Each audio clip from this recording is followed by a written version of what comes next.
Hello and what's up dear students and lovely people, how are you all? Myself Shamim and I hope you all are fine and doing very well. I welcome all of you on my YouTube channel Brainstorming Knowledge. लेकिन video start करने से पहले मेरी request रहेगी आप सबसे कि आपके सपोर्ट की बहुत ज्यादा जरूरत है।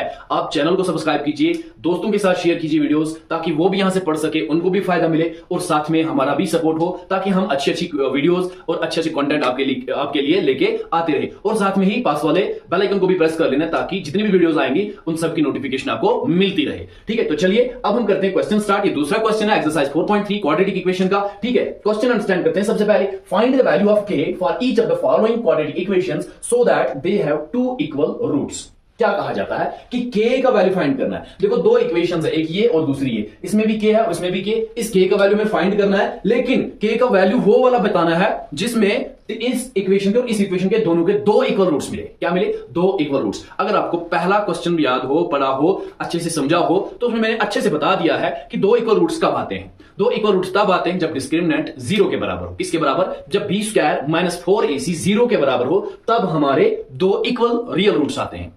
और जब डिस्क्रिमिनेंट 0 से बड़ा हो तब दो डिस्टिंक्ट रूट्स आते हैं, अलग अलग रूट्स आते हैं। और जब डिस्क्रिमिनेंट हमारा 0 से छोटा हो तब कोई रियल रूट नहीं आता है। लेकिन हमें क्या करना है, हमें k का वैल्यू ऐसे फाइंड करना है, वो वाला वैल्यू फाइंड करना है जिसमें इस इक्वेशन के दो इक्वल रियल रूट्स हो। ठीक है, तो मैं यहां पे दिखाता हूं आपको। बहुत ही आसान क्वेश्चन है, बहुत ही अच्छा क्वेश्चन है। इसके भी बहुत सारे चांसेस हैं, आपके एग्जाम में पूछा जा सकता है। ये पूरी की पूरी एक्सरसाइज बहुत इंपॉर्टेंट है। तो देखिए यहां पे 2x square plus kx plus 3 is equal to 0। हम इसमें लिखेंगे ना पहले कि a क्या है, इसमें here a is equal to 2 और b क्या है, b है k एंड c क्या है, c है 3। c क्या है, c है 3। अब हम लिखेंगे for two equal roots, for two equal roots. दो इक्वल रूट्स के लिए क्या होना चाहिए भाईजान, मुझे बताइए। होना चाहिए ना b स्क्वायर माइनस 4ac किसके बराबर, 0 के बराबर।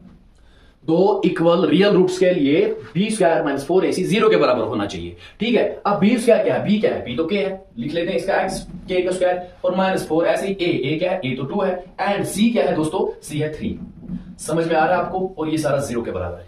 Are you getting me? क्या आपको अच्छे से समझ में आ रहा है? शाबाश नलायक को। यहां पे कंसंट्रेशन जब रखोगे, फोकस करोगे, अच्छे से समझने की कोशिश करोगे, तो क्यों समझ में नहीं आएगा? बहुत ही आसान जो है, k स्क्वायर को ऐसे लिखेंगे, minus 4 3 12 and 12 2 24 is equal to 0। अब देखो k स्क्वायर को ऐसे रखेंगे, 24 उस साइड में जाएगा तो पॉजिटिव बन जाएगा, यहां पे नेगेटिव था। अब k के ऊपर स्क्वायर जब हटेगा तो इसके ऊपर रूट आएगा, लेकिन रूट से क्या होगा, इसके दो वैल्यू आएंगे।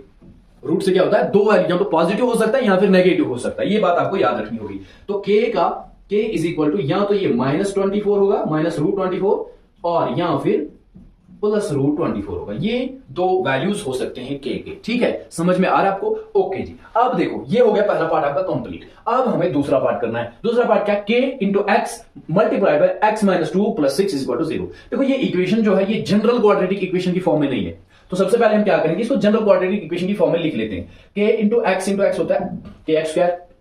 अच्छा जी, अब माइनस 2 से भी देना है, k इंटू एक्स इंटू 2 होता है 2k, और साथ में x भी है तो 2k x लिख लेंगे, और प्लस क्या है 6 है, और वो सारा 0 के बराबर। अब देखो ये जनरल क्वाड्रेटिक इक्वेशन की फॉर्म में आ चुकी है इक्वेशन। हम लिख सकते हैं अब यहाँ पे, हियर a क्या है, यहाँ पे a है k, लिख लो k, एंड b क्या है, b है यहाँ पे माइनस 2k, तो लिख लो माइनस 2k, एंड c क्या है, c है यहाँ पे 6, तो c का लिख लेंगे 6। ओके, चलिए let's move ahead. For two real roots, ऐसे ही जैसे यहां पे लिखा हमने, for two real roots, two real equal roots.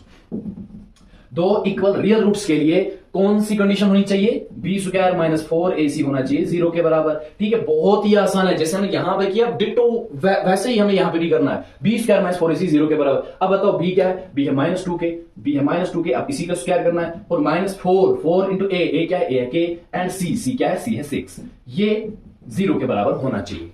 Multiply करो, 0 माइनस जो है स्क्वायर से प्लस बन जाएगा, और 2 का स्क्वायर आएगा 4, और k का अपना स्क्वायर आएगा 4 के स्क्वायर, माइनस 4 6 होता है 24, 4 6 24, और साथ में क्या है, साथ में है k इक्वल्स टू 0। वो सारा होगा किसके बराबर, 0 के बराबर। अब इन दोनों में देखो, इन दोनों में कॉमन क्या है, इन दोनों में कॉमन है 4 और x। तो हम 4 और x को बाहर निकाल लेते हैं, अंदर क्या बचेगा, अंदर बचेगा 1k, 4k इंटू k होता है 4 के स्क्वायर, और माइनस यहां से 24 से 4 गया तो अंदर बचेगा 6, 4 6 तो 24, और k तो ऑलरेडी बाहर निकला हुआ है, वो सारा 0 के बराबर। दो वैल्यूज, एक ये और ये, या 4k इज इक्वल टू 0 होगा, या फिर r k माइनस 6 0 के बराबर, k माइनस 6 होगा 0 के बराबर। समझ आ रहा है दोस्तों? तो k is equal to 0 divided by 4। जब 4 मल्टीप्लाई में जाएगा, मल्टीप्लाई में है, डिवाइड में जाएगा तो डिवाइड हो जाएगा ना, डिवाइड जब हो जाएगा तो 0/4 0 ही आएगा। और k इज इक्वल टू यहाँ पे -6 उस साइड जाने के बाद 6 प्लस हो जाएगा। तो k का वैल्यू आ रहा है यहाँ फिर 0 और यहाँ फिर आ रहा है 6। अब बताओ मुझे, दो वैल्यूज आ रहे हैं, सिलेक्ट कौन सा करोगे?